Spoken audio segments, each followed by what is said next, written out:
KGF, Salaar వంటి సినిమాల తర్వాత ఎన్టీఆర్ తో ప్రశాంత్ నీల్ ఒక సినిమా చేస్తున్నాడనే అనౌన్స్మెంట్ వచ్చినప్పుడు ఫ్యాన్స్ తట్టుకోలేకపోయారు. అందులోనూ ఇది ప్రశాంత్ నీల్ డ్రీమ్ ప్రాజెక్ట్ అనే టాక్ ఉంది. కేజీఎఫ్, సలార్ సినిమాలే అలా ఉంటే ఇక డ్రీమ్ ప్రాజెక్ట్ ఎలా ఉంటుందో ఊహ కూడా అందకుండా ఉందని ఎన్టీఆర్ అభిమానులు చర్చించుకుంటున్నారు.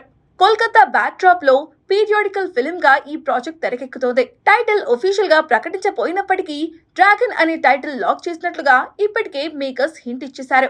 రాజమౌళి కూడా ఓ సందర్భంలో ఈ టైటిల్ ను లీక్ చేశాడు. అయితే ఇప్పటి వరకు ఈ సినిమా నుంచి ఎలాంటి పోస్టర్ బయటికి రాలేదు. అనౌన్స్మెంట్ వచ్చినప్పుడు జస్ట్ ఒక ప్రీ లుక్ రిలీజ్ చేశారు. అది చూసిన తర్వాత ప్రశాంత్ నీల్ స్టైల్లో డార్క్ థీమ్ తోనే ఈ సినిమా రానుందని అంతా ఫిక్స్ అయ్యారు. కానీ ఈ సినిమా నుంచి ఒక్క గ్లిమ్స్ వస్తే చూడాలని ఈగర్ గా వెయిట్ చేస్తున్నారు టైగర్ ఫ్యాన్స్. ఇప్పుడు ఆ సమయం రానే వచ్చేసింది. మే 20న ఎన్టీఆర్ బర్త్డే నాడు డ్రాగన్ గ్లిమ్స్ రిలీజ్ చేయబోతున్నారు. అయితే ఈ గ్లిమ్స్ మాత్రం మామూలుగా ఉండదని తెలుస్తోంది. సోషల్ మీడియా టాక్ ప్రకారం ఈ ఒక్క గ్లిమ్స్ చాలు, ఇది 1000 కోట్ల సినిమా అని చెప్పొచ్చనే కామెంట్స్ వినిపిస్తున్నాయి. ఖచ్చితంగా డ్రాగన్ గ్లిమ్స్ ఇంటర్నేషనల్ లెవెల్లో షేక్ చేసేలా ఉంటుందని అంటున్నారు.